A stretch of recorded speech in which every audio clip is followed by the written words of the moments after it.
السلام عليكم ورحمة الله وبركاته. إن شاء الله اليوم بندخل في تقسيمة من تقسيمات العزف المزمار اللحجي، وبنحاول نعمل تقسيمة بسيطة، وتقسيمة بتكون مثلا في بداية الأغنية أو بداية ما يشتغل الإيقاعات. فمقامنا هو مقام البياتي زي ما كلمناكم،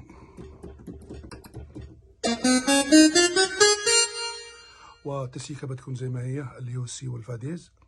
ونبدأ ندخل بالبادات. نختار الكورد اللي هو كورد اللا.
وإن شاء الله تستفيدوا من الدرس هذا، ولا تنسوا من الإعجاب واللايك.